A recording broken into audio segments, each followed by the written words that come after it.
लोकसभा मतदारसंघात राष्ट्रवादी काँग्रेसकडून माजी उपमुख्यमंत्री अजित पवार यांचे पुत्र पार्थ पवार यांना उमेदवारी देण्यात आलेली आहे। उमेदवारी जाहीर झाल्यापासून पार्थ हे वेगवेगळ्या कारणांनी चर्चेत आहेत।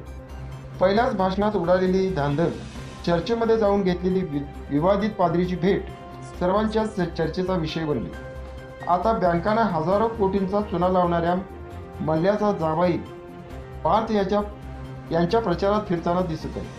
एका बाजूला राष्ट्रवादीचे नेते मल्ल्यावरून मोदी सरकारवर टीका करत असताना त्यांचा जावई पार्थबरोबर दिसत असल्याने सर्वत्र आश्चर्य व्यक्त केले जात आहे।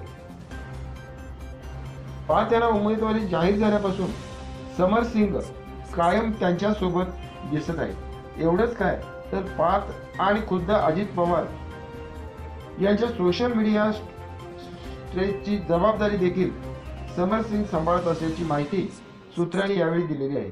मध्यंतरी पार्थ पवार यांनी विद्यार्थ्यांच्या प्रश्नावर राज्यपाल सी विद्यासागर राव यांची भेट घेतली होती। यावेळी देखील समर सिंग उपस्थित होते। लोकसभा निवडणुकीच्या प्रचारात सर्वच विरोधक विजय मल्ल्या नीरव मोदीवरून भाजपला टार्गेट करीत आहेत। दुसरीकडे मात्र मल्ल्याचा जावई शरद पवार यांच्या नातवांच्या सोबत फिरत असल्याचे कार्यकर्ते देखील संभ्रमात पडलेले आहेत। बँकांना हजारो कोटींचा चुना लावणाऱ्या मल्ल्याचा जावई पार्थ यांच्याबरोबर कायम दिसत असल्यानं मतदारांच्या मध्ये चुकीचा संदेश जाण्याची शक्यता व्यक्त केली जाते। दरम्यान समर सिंग यांच्याविषयी पार्थ पवार यांनी बोलण्यास नकार दिलेला आहे।